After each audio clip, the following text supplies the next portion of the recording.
রমাদানের পূর্ববর্তী শাবান মাস হচ্ছে প্রস্তুতির মাস, যে আমরা রমাদানটাকে কিভাবে সাজাবো, আমি আমার রমাদানের ইবাদতটা কিভাবে শুরু করব, কখন কোন আমলটা করব, এইভাবে রমাদানের জন্য আমাদেরকে প্রস্তুতি গ্রহণ করা। যেমন যেহেতু রমাদানের মূল কাজই হচ্ছে রোজা পালন করা, রমাদানের মূলটা কি? রোজা পালন করা। কোরআনুল কারীমে আল্লাহ রাব্বুল আলামিন বলছেন, শাহরু রমাদানাল্লাযী উনজিলা ফীহিল কুরআনু হুদাল লিন-নাসি ওয়া বায়িনাতিন মিনাল হুদা ওয়াল ফুরকান ফামান শাহিদা মিনকুমুশ শাহরা ফালইয়াসুম। আল্লাহ পাক বলছেন, রমাদান হলো সেই মাস যেই মাসে আমি কোরআন নাজিল করেছি, হুদাল লিন-নাস, গোটা মানব গোষ্ঠীর জন্য হেদায়েতের আলোকবর্তিকা করে কোরআনকে আমি আল্লাহ পাক প্রেরণ করেছি। অর্থাৎ মানুষের পথ প্রদর্শন করার জন্য কোরআন আমি আল্লাহ পাক নাজিল করেছি। এরপর আল্লাহ রাব্বুল আলামিন বলছেন, সুতরাং আমার বান্দারা যখন তোমাদের মাঝে এই রমাদান আসবে, আল্লাহ পাক বলছেন তোমরা এই রমাদানে রোজা পালন করো। তাহলে রমাদানের মূল ইবাদত, স্পেশাল একটা ইবাদত হলো রোজা। বাকি আমরা অন্য অন্য দিনগুলোতে যে রকম নামাজ পড়ি, কোরআন পড়ি, জিকির আজকার করি, যা যা করি, এগুলো আগের মতোই থাকবে। শুধু মূলটা ফরজ আর একটি ইবাদত নতুন করে সংযোগ হলো, তা হচ্ছে রোজা পালন করা, সাওম পালন করা। তো এই জন্য আপনি আকস্মিক রোজা শুরু করবেন, সাওম পালন করবেন, এটা আপনার জন্য কঠিন হইতে পারে। তাই নবী করিম সাল্লাল্লাহু আলাইহি সাল্লাম রমাদানের আগে শাবান মাসে তিনি রোজা পালন করতেন। সুবহানাল্লাহ। শাবান মাসে নবী করিম সাল্লাল্লাহু আলাইহি সাল্লাম কেন রোজা পালন করতেন? কারণ শাবান মাস হলো প্রস্তুতি, ওই যে বললাম না, প্রস্তুতির মাস। রাসূলুল্লাহ প্র্যাকটিক্যালি নিজেকে তৈরি করতেন যে রমাদানে আমাকে 30টা দিন রোজা পালন করতে হবে। তার আগে একটু অনুশীলন করে নিয়ে, অর্থাৎ রমাদানের রোজাগুলো রাখাটা যেন সহজ হয়ে যায়, তিনি যেন অভ্যস্ত হতে পারেন। যেমন আপনি আকস্মিক যদি আপনার একটা কাজে লাগায় দেওয়া হয়, ওই কাজ আপনি জানেন না, তো এটা আপনাকে আগে শিখতে হবে। আপনি ব্যবসা করেন, আপনি চাকরি করেন, যাই করেন, করার আগে আগে আপনাকে কি করতে হয়? একটা প্রস্তুতি নিতে হয়। একটা মানুষ একটা ব্যবসা করবে, সে কোন ব্যবসাটা করবে, কোন ব্যবসা সম্পর্কে সে ভালো ধারণা রাখে, এই জন্য আগে তাকে প্রস্তুতি নিতে হয়, আমি কোন ব্যবসাটা করব। তো এই জন্য আপনার যখন কোনো বিষয় যখন প্রস্তুতি থাকবে, যেই কাজটা আপনি করবেন, আগে থেকে প্রস্তুতি থাকলে সেই কাজ করাটা সহজ হয়। আর প্রস্তুতি না থাকলে কাজটা কি কঠিন হয়ে যায়। একটা লোক মাটি জীবনে কোনোদিন কাটে নাই, বদলা দেয় নাই, এখন তার যদি আপনি মাটি কাটার কাজে লাগায় দেন, তার মাথার উপর একটা বোঝা উঠায় দেন, ও শীত হইয়া পড়বে, কোমর ভাঙবে। এরপরে কিছুদিন পরে দেখা যাবে যে একদিন কাজ করার পরে 1 সপ্তাহ পর্যন্ত আর সে আর দাঁড়াইতে পারবে না, কারণ সমগ্র শরীর তার ব্যথা হয়ে যাবে, সেই কাজে অভ্যস্ত না। আর আরেকটা লোক সে কি করে, নিয়মিত এই কাজটা করে, তার জন্য এটা স্বাভাবিক। আপনি যদি মাঠে ঘাটে কাজ করেন, বদলা দেন, আপনি এতে অভ্যস্ত না, আপনি অসুস্থ হয়ে যাবেন। কিন্তু আরেকজন লোক সারাদিন খেতে খামারে কাজ করতেছে, বদলা দিতেছে, মাটি কাটতেছে, ও ঠিক মতোই কাজ করতেছে, কারণ সেই কাজে অভ্যস্ত। তো আমরা যেহেতু গোটা বছরের ভেতরে 12টি মাস, 12 মাসের ভেতরে 1 মাসে আল্লাহ পাক রোজা আমাদের উপর ফরজ করেছেন, সেই জন্য বাকি 11 মাস যেহেতু আমাদের সাথে রোজার সাথে তেমন একটা কানেক্টেড সম্পর্ক থাকে না, এতে আমরা অভ্যস্ত নয়। তাই নবী করিম সাল্লাল্লাহু আলাইহি সাল্লাম তিনি এর আগেই প্রস্তুতি নিতেন, কিছু কিছু দিন রোজা পালন করতেন, যাতে করে রমাদানের রোজা রাখাটা সহজ হয়ে যায়। সুবহানাল্লাহ। দেখুন হাদিসের ভেতরে এসেছে, নবী করিম সাল্লাল্লাহু আলাইহি সাল্লাম তিনি রোজা পালন করতেন, মানে একাধারে 2 মাস রোজা রাখতেন, তার শাবান এবং রমাদান ছাড়া অন্য কোনো মাসে ঘটতো না। তিরমিজির বর্ণনা এবং নাসাইর বর্ণনা এসেছে, মা আয়েশা সিদ্দিকা রাদিয়াল্লাহু তাআলা আনহা তিনি হাদিসটি বর্ণনা করছেন। মা আয়েশা বলছেন, মা রাআইতুন নবী সাল্লাল্লাহু আলাইহি ওয়াসাল্লাম ইয়াসুমু শাহরাইনি মুতাতাবিআইনি ইল্লা শাবান ওয়া রমাদান। মা আয়েশা বলছেন, আমি নবী করিম সাল্লাল্লাহু আলাইহি সাল্লামকে একাধারে 2 মাস এইভাবে রোজা পালন করতে দেখি নাই। নবী করিম সাল্লাল্লাহু আলাইহি সাল্লাম শাবান এবং রমাদান 2 মাসে একাধারে রোজা পালন করেছেন। সুবহানাল্লাহ। তার মানে শাবান মাসে রাসূল অনেকগুলো রোজা রাখতেন, তবে আবার শাবানের শেষের দিকে এসে রাসূলুল্লাহ রোজা ছেড়ে দিতেন। কারণ আপনি আবার একটা কাজ করতে করতে হয়রান, মাঝখানে কিছু সময় গ্যাপ দিয়ে আবার শরীরটারে একটু সতেজ করে নেওয়া। তাই নবী করিম সাল্লাল্লাহু আলাইহি সাল্লাম মাঝখানে কি দিতেন, শেষে এসে রমাদানের পূর্ব মুহূর্তে 2-3 দিন তিনি রোজা রাখা থেকে বিরত থাকতেন। এর জন্য নবী করিম সাল্লাল্লাহু আলাইহি সাল্লাম তিনি তার উম্মতদেরকে একই নসিহত করেছেন। এটি বুখারী, মুসলিম, আবু দাউদ, ইবনে মাজাহ এই সমস্ত গ্রন্থ এবং আরো একাধিক গ্রন্থের ভেতরে এই হাদিসটি এসেছে। এই হাদিসটি হযরত আবু হুরায়রা রাদিয়াল্লাহু তাআলা আনহু তিনি বর্ণনা করছেন। হযরত আবু হুরায়রা বলছেন, قال رسول الله صلى الله عليه وسلم لا يتقدمن أحدكم رمضان بصوم يوم أو يومين إلا أن يكون رجل كان يصوم صوما فليصم ذلك اليوم। হযরত আবু হুরায়রা বলছেন, নবী করিম সাল্লাল্লাহু আলাইহি সাল্লাম তার উম্মতদেরকে, সাহাবীদেরকে ডেকে বললেন, লা ইয়াতাকাদ্দামান্না আহাদুকুম রমাদানা বিসাওমি ইয়াউমিন আও ইয়াউমাইন, তোমরা শাবান মাসের দ্বারা রোজা পালন করো, রমাদানের পূর্ববর্তী 2-3 দিন আগে তোমরা রোজা রাখা ছেড়ে দাও। অর্থাৎ রমাদানের 2-3 দিন আগে, শাবানের শেষ 2-3 দিন তোমরা রোজা পালন করো না, এ থেকে বিরত থাকো। কারণ এই সময়টা কি করতে হবে, আবার নতুন করে তোমাকে রোজা শুরু করতে হবে, ওইখানে আর গ্যাপ দেওয়ার সুযোগ না, একটানা একাধারে 1 মাস রোজা পালন করতে হবে। তো সুতরাং এর আগে তোমরা কি করো, 2-3 দিন রোজা ছেড়ে দাও। তবে নবী করিম সাল্লাল্লাহু আলাইহি সাল্লাম বলছেন, ইল্লা, তবে হ্যাঁ, আইয়াকুনা রাজুলুন কানা ইয়াসুমু সাওমান ফালইয়াসুম যালিকাল ইয়াউম, তোমাদের মাঝে কেউ যদি এমন অভ্যস্ত হয় যে সে মাসের নির্দিষ্ট এই দিনগুলোতে রোজা পালন করে, যেমন নবী করিম সাল্লাল্লাহু আলাইহি সাল্লাম মাসে 3 দিন রোজা পালন করতেন, যেটাকে আইয়ামে বেজ বলা হয়। আরবি মাসে 13, 14 এবং 15 এই 3 দিন রাসূল করিম সাল্লাল্লাহু আলাইহি সাল্লাম রোজা পালন করতেন। আবার সপ্তাহে 2 দিন রোজা পালন করতেন, সোমবার এবং বৃহস্পতিবার। তো এইরকম যদি কেউ যদি মাসের নির্দিষ্ট কোনো একটা সময়তে রোজা রাখাতে অভ্যস্ত, অথবা সপ্তাহের কোনো একটা দিনে রোজা রাখাতে অভ্যস্ত, সেই দিনটা অথবা সেই সময়টা মাসের শেষের দিকে এসে বলল, তাহলে নবী করিম সাল্লাল্লাহু আলাইহি সাল্লাম বলছেন, ইল্লা ইয়াকুনা রাজুলুন কানা ইয়াসুমু সাওমান ফালইয়াসুম যালিকাল ইয়াউম, ওর জন্য বাধা নাই, যেহেতু সে অভ্যস্ত এর জন্য সেই রাখতে পারে। সুতরাং আমার বন্ধুগণ, তাহলে হাদিস দ্বয় দ্বারা আমরা কি উপলব্ধি করলাম? এই হাদিসগুলোর মধ্য দিয়ে আমরা এই বিষয়টুকু উপলব্ধি করতে পারলাম যে নবী করিম সাল্লাল্লাহু আলাইহি ওয়াসাল্লাম রমাদানের আগে তিনি অনুশীলনের জন্য শাবান মাসকেই বেছে নিয়েছেন। শাবান মাসে নবী করিম সাল্লাল্লাহু আলাইহি সাল্লাম রমাদানের প্রস্তুতি গ্রহণ করতেন। এখন আমাদের মাঝে প্রস্তুতিটা কি? আমাদের প্রস্তুতি হইল ছোলা কিনতে হবে, ডাউল কিনতে হবে, মুড়ি কিনতে হবে, তারপরে খেজুর ইত্যাদি হাবিজাবি ইফতারের জন্য যা যা করা দরকার, মানে এগুলো আমাদেরকে কিনা স্টক করতে হবে। রোজা রাখি আর না রাখি এগুলো ঘরে লাগবে, ঠিক কিনা? কথা কয় না, ঠিক কিনা?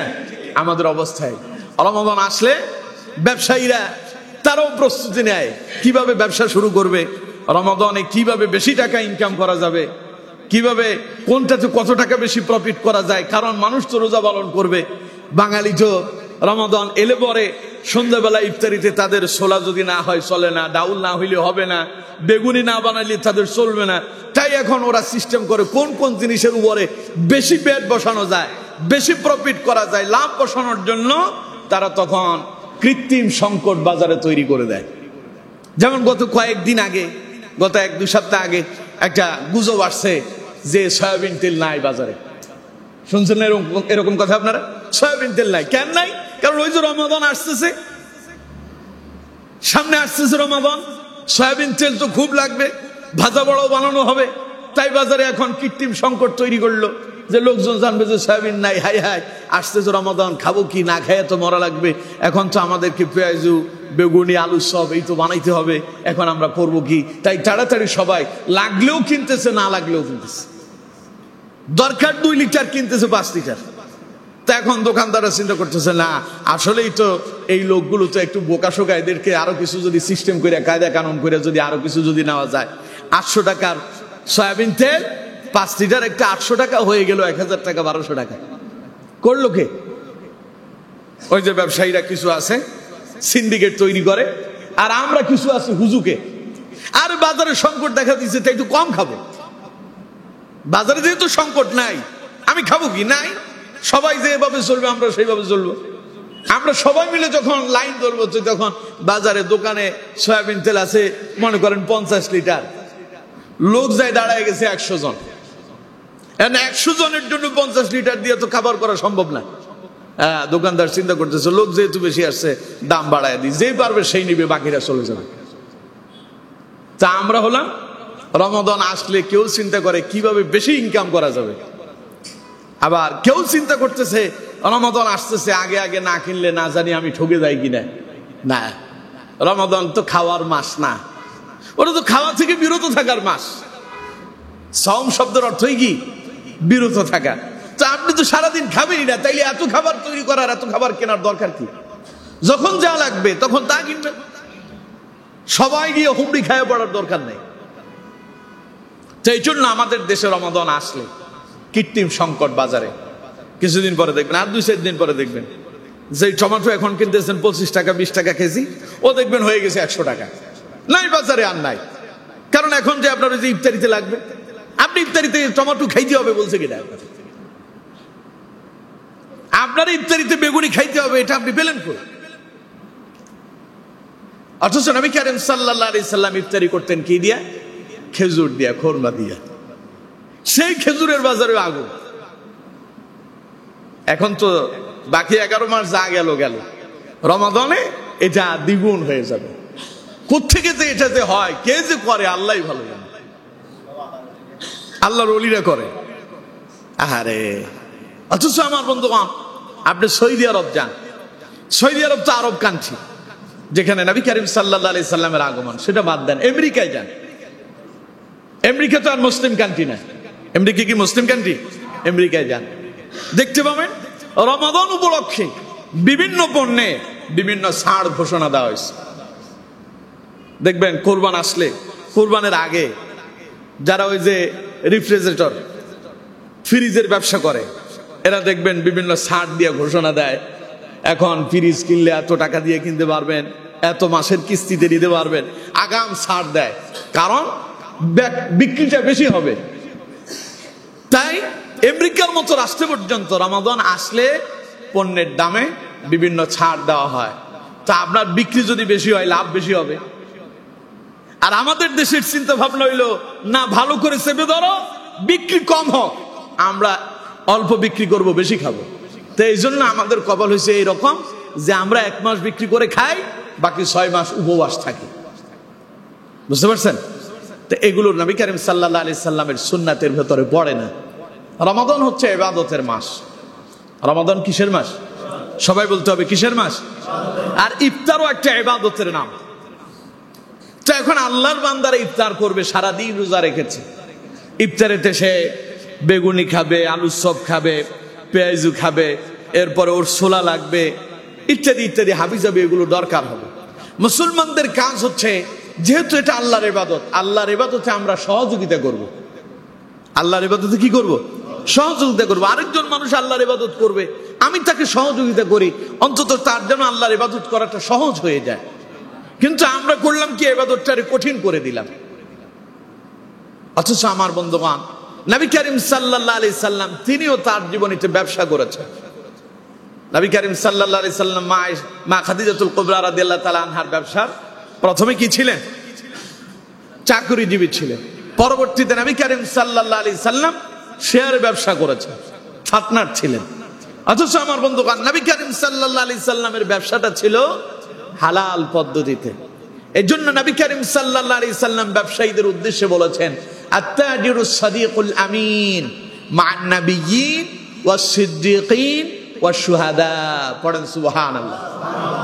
নবী করিম সাল্লাল্লাহু আলাইহি সাল্লাম বলছেন, ও ব্যবসায়ীরা, তোমরা যদি আমানতদারিতার সঙ্গে, সততার সঙ্গে যদি ব্যবসা পরিচালনা করতে পারো, মা'আন নাবিয়্যিন ওয়াস সিদ্দিকিন ওয়াস শুহাদা, তাহলে পরে কিয়ামতের দিন তোমরা নবীদের কাতারে শামিল হতে পারবে, অথবা তোমরা সিদ্দিকিন সত্যবাদীদের কাতারে শামিল হয়ে যাবে, অথবা কিয়ামতের দিন তোমরা আল্লাহর রাস্তায় শহীদ যারা হয়েছে শহীদদের কাতারে শামিল হতে পারবে। সততার সঙ্গে যারা ব্যবসা করবে তারা কিয়ামতের ময়দানে 3 জায়গায় তাদেরকে পাওয়া যাবে, হয় নবীদের সঙ্গে, অথবা সত্যবাদীদের সাথে, অথবা শহীদদের সাথে। কারণ সে যে ব্যবসা করেছে, সব নবীরা ব্যবসা করেছেন, এই জন্য ব্যবসাটা নবীদের সুন্নাহ। ব্যবসা নবীদের কি? সবাই বলে না ব্যবসা নবীদের কি? সুন্নাহ। আর মানুষের রিজিকের একেবারে সবচাইতে বেশি যেখান থেকে আসে তার নামই ব্যবসা। রিজিকের সিংহভাগ আসে কোথা থেকে? ব্যবসা থেকে। এই জন্য আল্লাহ কোরআনে বলছেন ওয়া আহাল্লাল্লাহুল বাইআ ওয়া হাররামার রিবা, আমি ব্যবসাকে তোমাদের জন্য করেছি হালাল আর সুদকে করেছি হারাম। তাহলে ব্যবসাটা আল্লাহর পক্ষ থেকে বান্দার জন্য হালাল করা হয়েছে, সে হালাল ব্যবসাটাকে আমরা হারাম পর্যায়ে নিয়ে যাচ্ছি, মানুষের উপরে জুলুম করতেছে। সুতরাং প্রিয় বন্ধুগণ, যারা ব্যবসায়ী যারা আছে, অনেক ব্যবসায়ীরা মন খারাপ করবে যে হুজুর আমাদেরকে আজকে ওয়াজ করতেছে না, এটা রাসূলুল্লাহর নসিহত। এগুলো কার নসিহত? রাসূলুল্লাহর নসিহত। নবী করিম সাল্লাল্লাহু আলাইহি সাল্লাম ব্যবসায়ীদেরকে উপদেশ দিচ্ছেন, সততার সঙ্গে ব্যবসা করো, আমানতদারিতার সঙ্গে ব্যবসা করো, ওজনে কম দিও না, ভালোটার সাথে মন্দটা মিশ্রিত করো না। অধিক প্রফিটের জন্য তুমি এর উপরে কৃত্রিম সংকট তৈরি করে মানুষের উপরে বোঝা চাপিয়ে দিও না, জুলুম করো না। নিষেধ করেছেন কে? নবী করিম সাল্লাল্লাহু আলাইহি সাল্লাম নিষেধ করে দিয়েছে। তুমি যদি আমানতদারিতার সঙ্গে সততার সাথে যদি ব্যবসা পরিচালনা করতে পারো, তোমার জন্য সুসংবাদ, মান নাবিয়্যিন ওয়াস সিদ্দিকিন ওয়াস শুহাদা, কিয়ামতে তুমি নবীর সঙ্গে থাকবে, অথবা তুমি সত্যবাদীদের সাথে থাকবে, অথবা তুমি শহীদদের সঙ্গে থাকবে। সুবহানাল্লাহ। সুতরাং ব্যবসায়ী ভাইদেরকে আমরা বলবো, খবরদার কৃত্রিম সংকট বাজারে তৈরি করবেন না। আপনার পাশের দোকানে একটা সদাই নাই, লোকজন আসতেছে আপনার দোকানে খুব বেশি, তখন আপনি করলেন কি? আপনি বুঝতে পারছেন অন্য দোকানে তো মনে হয় এই জিনিসের অভাব দেখা দিছে, তাই আপনি দাম বাড়ায় দিচ্ছেন, কারণ আপনি ছাড়া তো আর কেউ নাই। দেখেন না আমার দেশে 5 টাকার মাস্ক 500 টাকায় বিক্রি হয়েছে, স্মরণ আছে আপনাদের? করোনা যখন আসছিল 5 টাকার মাস্ক একটা 500 টাকা দিয়ে কেনা লাগতেছে। খবরদার, এগুলো ইসলাম অ্যাকসেপ্ট করে না, এগুলো করবেন না। রমাদান এসেছে, নবী করিম সাল্লাল্লাহু আলাইহি সাল্লাম বলছেন, যে ব্যক্তি কোন রোজাদারকে ইফতার করালো, কোন রোজাদারকে কি করালো? সবাই বলতে হবে কি করালো? ইফতার করালো। নবী করিম সাল্লাল্লাহু আলাইহি সাল্লাম বলছেন, যিনি রোজা রেখেছেন তিনি যেমন ইফতার করালেন যাকে, ওই লোকটা রোজা রেখে ইফতার করে যেই সওয়াব পেল, যিনি ইফতার করায়া দিলেন তিনিও সমপরিমাণ সওয়াব পেয়ে গেলেন। যেই লোকটার ইফতার করালো তার সওয়াব থেকে, রোজা থেকে তার সওয়াব কোনো অংশে কমবে না, বরং তার সমপরিমাণ সওয়াব আল্লাহ আপনার দান করবেন। তো এতে তো উৎসাহিত হওয়ার কথা। আরব রাষ্ট্রে যান, দেখবেন আপনারা সৌদি আরবে, ওইখানকার সিস্টেম হলো রমাদানের লোকজন ইফতারি নিয়ে রাস্তার পাশে দাঁড়ায় থাকে। মানুষকে যদি একটু ইফতারি করাইতে পারে, এরপরে খানায় কাবায় দেখেছি মানুষ তো রোজা পালন করে, অনেকে আছে মাগরিবের পূর্ব মুহূর্তে কোথা থেকে যে ইফতার চলে আসতেছে তা আল্লাহই ভালো জানে। হাজী সাহেবরা আল্লাহর ঘরে মেহমান, আল্লাহর মেহমানদের জন্য আল্লাহ এমন কিছু তার বান্দাদেরকে তৈরি করছেন, তারা এদেরকে মেহমানদারি করার জন্য পাগল পারা হয়ে আছে। সুবহানাল্লাহ। তো সুতরাং সেখানকার লোকেরা ওরা চায় কিভাবে বেশি করে আল্লাহর কাছ থেকে সওয়াব অর্জন করা যায়। একটা লোক রোজা রাখলো, তার ইফতার খাওয়ায় আমি তার সমপরিমাণ সওয়াবটা নিলাম, আমি রোজা রাখলাম আমিও তো সওয়াব পেলাম, তারে খাওয়ায় আমিও একটা রোজার বাড়তি আরেকটা রোজার সওয়াব পেয়ে গেলাম। কিন্তু আমরা হলাম ভিন্ন, আমরা কথা হইলো আমার সওয়াবের দরকার নাই, আরে আমি কি সওয়াব কম জানি নাকি, এত সওয়াব দিয়ে করবো কি? আছে না এরকম? এত সওয়াব দিয়ে করবো কি? সওয়াব কি আমার জীবনে কম আছে? নামাজ না পড়লে কি হয়েছে, আমার কি ঈমান কমে গেছে নাকি? রোজা না রাখলে কি হয়েছে, আমার কি ঈমান কমে গেছে নাকি? আমি বিশাল হাজী সাহেব, গাজী সাহেব, আমার মাথায় টুপি আছে, আমার মুখে দাঁড়িয়ে আছে, আমার বিশাল পাঞ্জাবি আছে, হ্যাঁ, আমার কি ঈমান কমছে নাকি? পাগলের ঈমান যে কবে গেছে সেই জানি না, ঠিক কিনা? কথা কয় না, ঠিক কিনা? সুতরাং আমার বন্ধুগণ, এগুলো ইসলাম পছন্দ করেন। এর জন্য রমাদান যেহেতু আসছে, আমরাও অতিরিক্ত কিনতে যাব না বাজারে। আমরা যখন হুমড়ি খেয়ে পড়বো তখন ওরা চিন্তা করবে, সিন্ডিকেট যারা করে, যারা মানুষের উপর জুলুম করে, সিন্ডিকেট মানে জুলুম করা। সিন্ডিকেট মানে কি? জুলুম করা। জুলুম আল্লাহ পছন্দ করেন না। জুলুমবাজের কোন স্থান আল্লাহ তাআলা কখনো প্রতিষ্ঠিত করেন না। জুলুম বেশি দিন টিকে না, কিছুদিন পরে জুলুমবাজেরা কোমর ভেঙে পড়ে, এরা সোজা হয়ে দাঁড়াতে পারে না। ইতিহাস অনেকগুলো আপনারা জানেন, সেই দিকে আমি আর যাচ্ছি না। সুতরাং মানুষের উপর জুলুম করতে যাবেন না, বরং পারলে অন্যের বোঝাটারে হালকা করে দেন, এতে খুশি হবেন কে? আল্লাহ। আর যাদের মোটামুটি আপনার এবিলিটি আছে, যদি পারেন, আপনার প্রতিবেশী কেউ যদি থাকে যেই লোকটা রমাদানে সাধারণত তার ফ্যামিলি চলেই না, সে ভালোভাবে বাজার সাজার করতে পারে না, খেতে পারে না, খুব অভাবী মানুষ, এমন লোকদেরকে রমাদানে যাতে করে সে আল্লাহর ইবাদত করতে পারে, সাহারি খাওয়ার জন্য কিছু আপনি পয়সা করে দিয়ে তার কিছু বাজার সাজার করে দিতে পারেন, ইফতারির জন্য কিছু বাজার সাজার করে তার বাড়িতে পৌঁছায় দিতে পারেন। সে রোজা রাখলো, আপনার দেওয়া সাহারি, আপনার দেওয়া সেই খাবার দিয়া সাহারি খেলো, রোজা পালন করলো, আপনার দেওয়া সেই খাবারগুলো দিয়ে সে ইফতারি করতে পারলো, আপনি সমপরিমাণ সওয়াব পেয়ে যাবেন। এই আমলটুকুন আমরা যারা পারি, যে যতটুকুন পারি, আমার যতটুকু ক্ষমতা আছে, একজনরে খাওয়াবো। আমার ক্ষমতা আছে, আমি একজনকে দিতে পারবো, দেন একজন। এক সপ্তাহের জন্য একটা লোকের বাজার করে দেন, একটা লোকের 3 দিনের জন্য দেন, 3 দিন পারেন না, 1 দিনের জন্য করে দেন, সওয়াব দেবেন কে? সবাই বলেন কে? এর জন্য এই আমলগুলো আমরা করার জন্য চেষ্টা করি। বাজারে আমার যা যতটুকুন দরকার আছে ততটুকুন কিনতে যাবো, এর বেশি নেই। পুরা রমাদান পড়ে আছে, একসাথে যে আপনি বাজারে গিয়া অনেকগুলো সদাই করতে গিয়া কৃত্রিম সংকট তৈরি করতে যাবেন না। এখান থেকে আমাদেরকে বিরত থাকতে হবে। রমাদান খাওয়ার মাস না, খাবার ছেড়ে দেওয়া মাস। আপনি বেগুনি, আলু চপ, পেঁয়াজু, ডাল ভাজা, আরো কত কি ছোলা, এগুলো না খেলে কোনো অসুবিধা নেই। একটা খেজুর, এক ঢোক পানি, নবী কারীম সাল্লাল্লাহু আলাইহি সাল্লাম এটা দিয়েই কি ইফতার করেছে। সুতরাং এটাই হলো ইফতার। এর বাইরে যেগুলা, এগুলো হলো বিলাসিতা। আমরা এর চাইতে যেগুলা করি, এগুলো কি বিলাসিতা। এই বিলাসিতা যে খালি আপনারা করেন তা না, আমিও করি। এগুলো আমাদের একটা অভ্যাস হয়ে গেছে, আমরা এটাতে ঢুকে গেছি। আমরা মনে করি ইফতার মানে আমাদেরকে এগুলো খেতে হবে। একটা সময় এমন কি যায়নি আমার দেশে, যখন খাবারের খুব সংকট ছিল, মানুষ সন্ধ্যাবেলা কি খেয়েছে?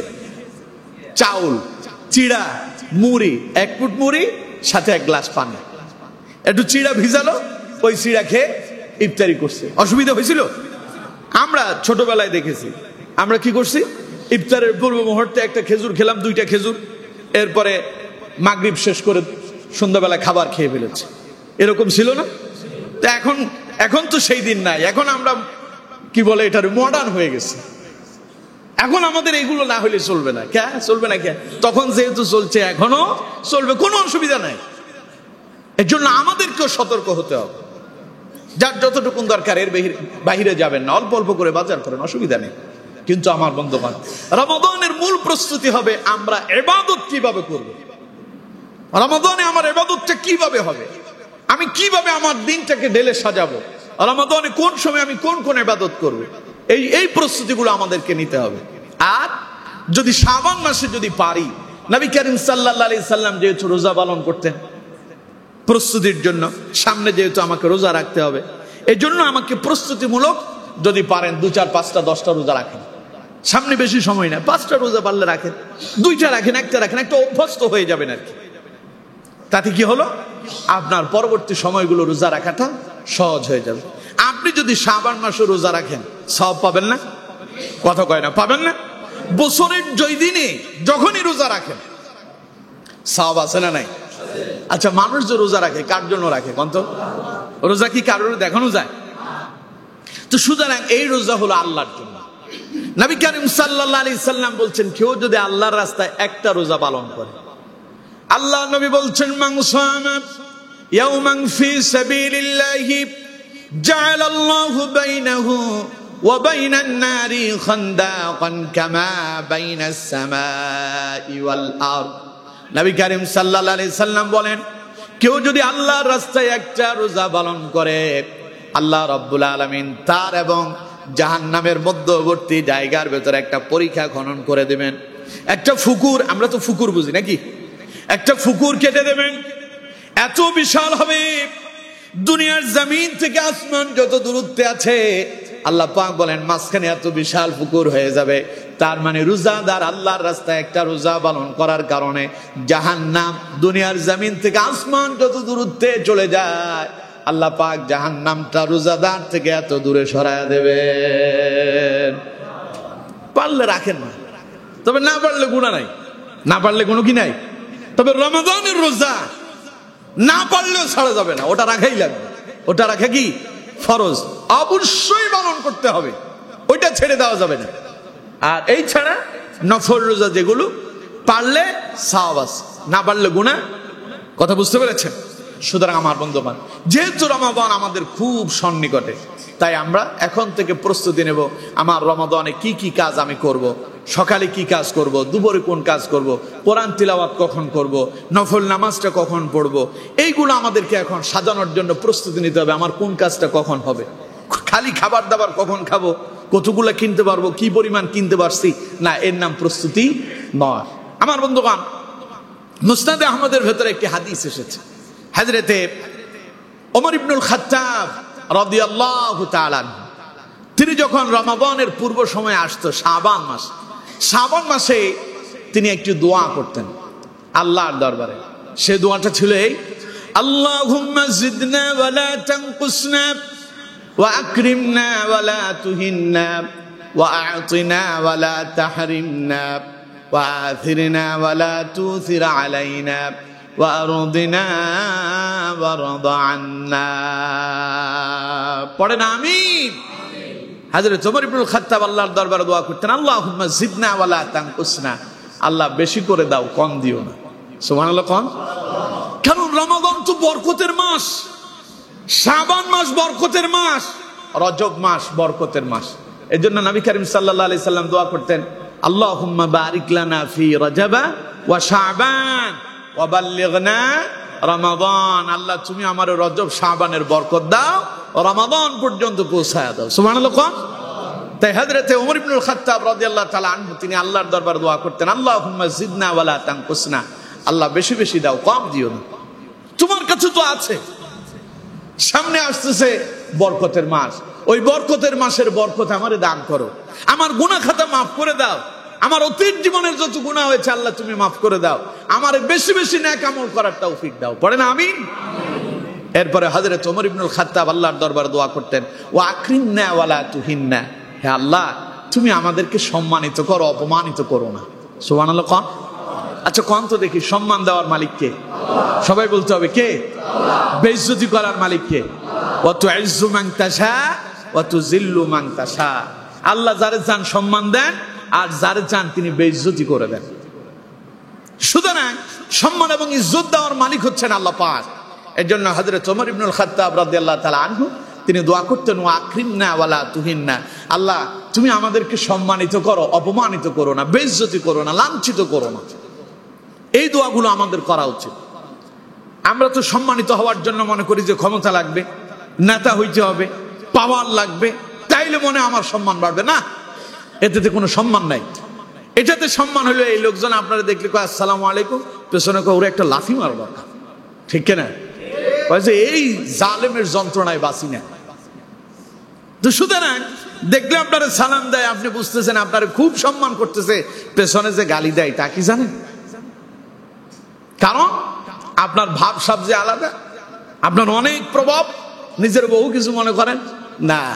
আল্লাহর দেওয়া সম্মান যেই পেয়েছে, ওর যদি কোনো নেতার ক্ষমতা নাও থাকে, কোনো প্রভাব যদি নাও থাকে, আল্লাহ তারে এমন সম্মান দান করেন যে সম্মানে দুনিয়াও সম্মানিত হয়, পরকালেও সম্মানিত হয়ে যায়।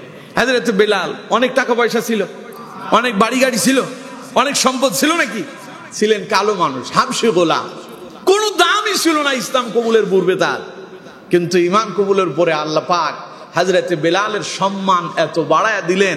নবী করিম সাল্লাল্লাহু আলাইহি সাল্লাম যখন তিনি মেরাজে গিয়ে জান্নাত ভ্রমণ করতেছেন, রাসূলুল্লাহ বলতেছেন আমি বেলালের পায়ের শব্দ জান্নাতে শুনতে পেয়েছি।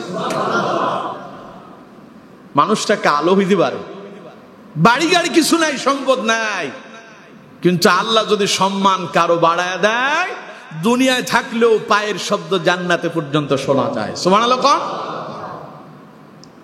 কেন হয়েছে হযরত বেলালের এই সম্মান?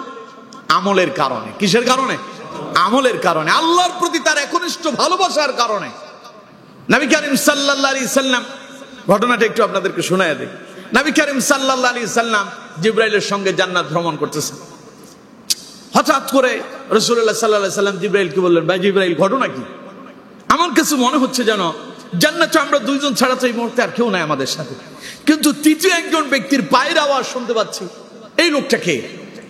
হযরত জিবরাইল বললেন, ইয়া রাসূলুল্লাহ সাল্লাল্লাহু আলাইহি সাল্লাম, আপনি তৃতীয় যে ব্যক্তির পায়ের আওয়াজ শুনতে পাচ্ছেন তিনি আর কেউ নন, তিনি আপনার মুয়াজ্জিনের রাসূল, আপনারই মুয়াজ্জিন, কালো সাহাবী হাবশী গোলাম হযরত বিলাল রাদিয়াল্লাহু তাআলা আনহু।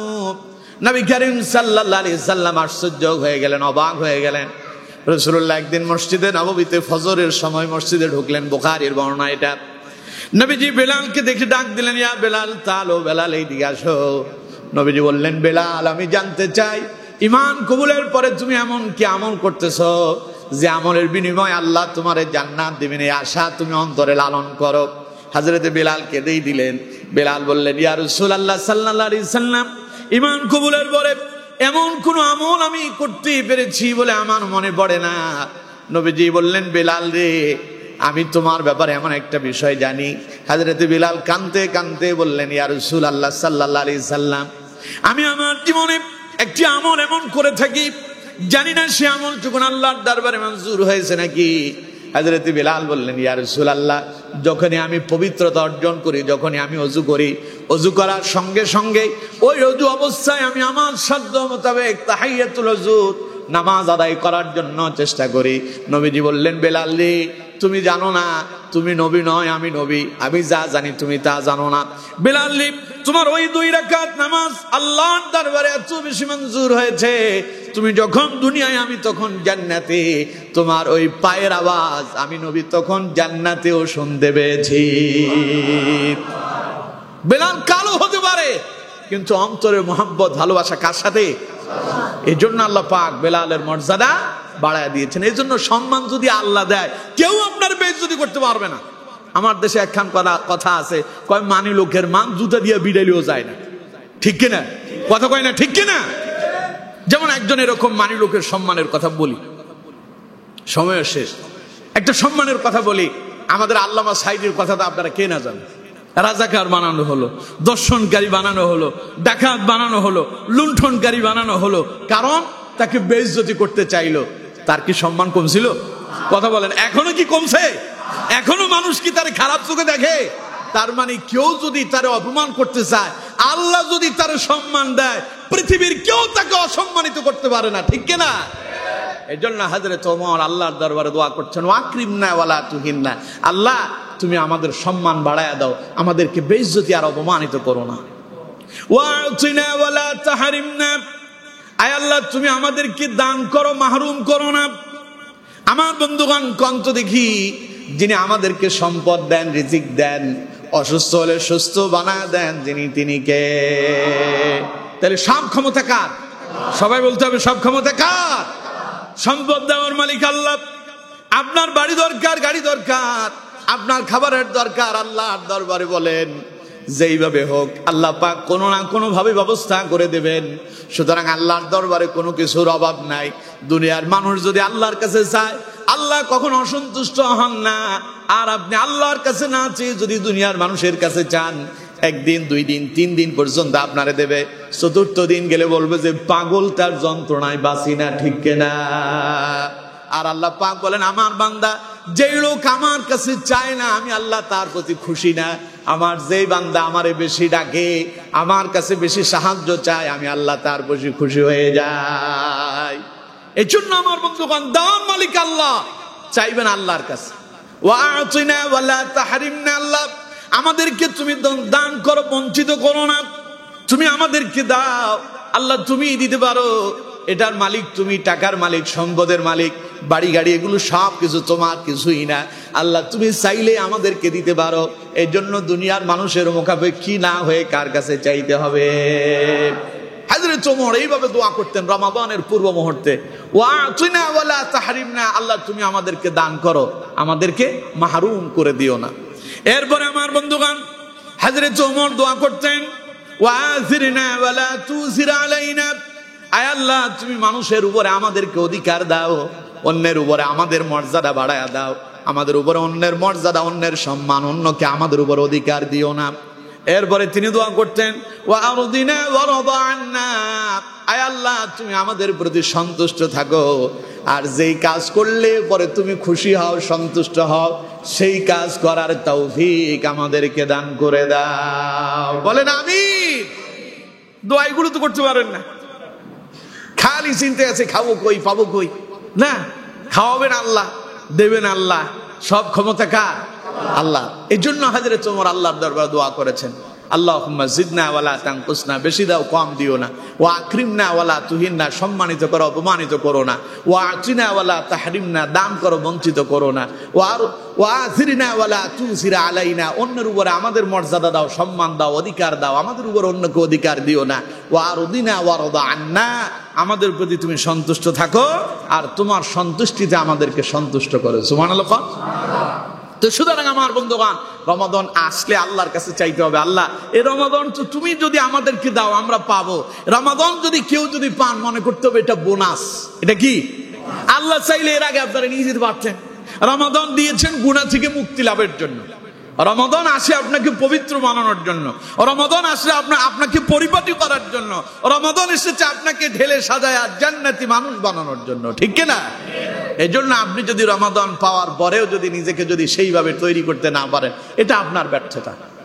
এর জন্য আমার বন্ধুগণ, রমাদানের পূর্ব প্রস্তুতি হবে, আমল কিভাবে করব, নিজেকে কিভাবে সাজাবো, এই প্রস্তুতিগুলো গ্রহণ করব। পারবো তো ইনশাআল্লাহ? সবাই বলেন পারবো তো ইনশাআল্লাহ? আল্লাহ তাআলা আমাদের প্রত্যেককে কবুল করুন। এরপরে রমাদানের যেই দিন চাঁদ ওঠার সম্ভাবনা, যেমন শাবানের 29 তারিখ এবং 30 তারিখ, মাস যদি 29 হয়, তাহলে সেই দিন আমাদেরকে চাঁদ দেখার জন্য অপেক্ষা করতে হবে।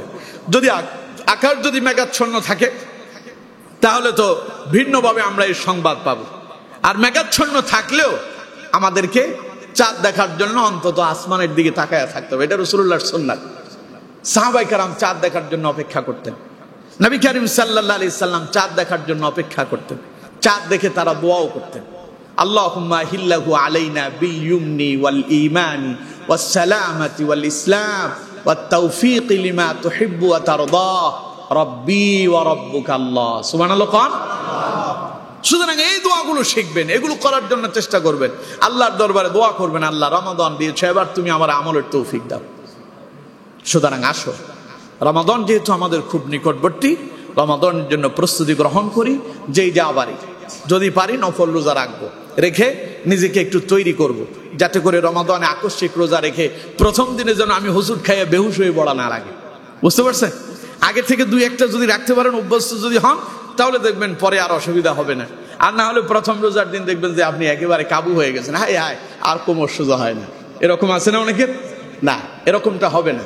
কারণ এই জন্য নবী করিম সাল্লাল্লাহু আলাইহি সাল্লাম শাবান মাসে কিছুটা রোজা রাখতেন, রেখে প্রস্তুতি গ্রহণ করতেন। আমরা যদি পারি সেটা করব। আর দ্বিতীয়ত, রমাদানে আমরা ইবাদত বন্দেগী কিভাবে করব, এটাকে আমরা সাজায় নিব। কাজ কিভাবে করব, সারা দিনের কাজগুলো কিভাবে করব। দিনের কাজ যদি রাতে করতে পারি তো আলহামদুলিল্লাহ। যেমন সৌদি আরবের সিস্টেম হচ্ছে, দিনের বেলা রমাদানে ব্যবসা প্রতিষ্ঠানগুলো বন্ধ থাকে, কারণ তারা দিনের বেলা ইবাদত বন্দেগী করবে, দিনের বেলায় তারা রোজা পালন করবে, এই জন্য তারা ব্যবসা প্রতিষ্ঠানগুলো বন্ধ রাখে, রাতের বেলায় সব খোলা। কথা বুঝতে পারছেন? তো এগুলো যদি আপনারা পারেন, যারা যেমন বদলা দেন, যারা খেতে খামারে কাজ করেন, আপনি দিনের বেলা তো খেতে কাজ করতে গিয়া কি বলে মাটি কাটতে গিয়ে আপনার রোজা ভাঙতে হচ্ছে, আপনি মাটি কাটতে গিয়ে একেবারে ক্লান্ত হয়ে যাচ্ছেন, এই সময়টাকে আপনি সন্ধ্যায় নিয়ে যান। তারাবির পর থেকে সাধারণত আমাদের একদম সাহারি পর্যন্ত ঘুম হয় না, এটা আপনি রাত্রিবেলায় নিয়ে যান। রাত্রিবেলা যদি এই কাজগুলো যদি করতে পারেন, তাহলে আপনার ইবাদতের জন্য সারাদিন আপনি এবার বিশ্রামও করলেন, রোজাও পালন করতে পারবেন, অসুবিধা হবে না। তো এই জন্য এইভাবে সাজাবেন। বিশেষ করে আমি বলি, যারা দিনের বেলায় যারা খেতে খামারে কাজ করেন, বদলা দেন যারা, বিশেষ করে মাটি কাটেন, এরকম লোক যারা আছেন। আর রিক্সা তো এখন আর আগের মতো ফ্যাটেল নাই, এখন কি হয়ে গেছে, ব্যাটারি সিস্টেম হয়ে গেছে। এখন আর রিক্সা চালাই তাই আমি রোজা রাখতে পারি না, এই কথা বলার আর সুযোগ নেই। কথা বুঝতে পারছেন? আর জমিনে যারা খেতে খামারে যারা কাজ করেন, মাটি কাটেন, বদলা দেন, ওনারা করবেন কি, প্রয়োজনে ভোর রাতে ফজরের পরে কাজ শুরু করবেন।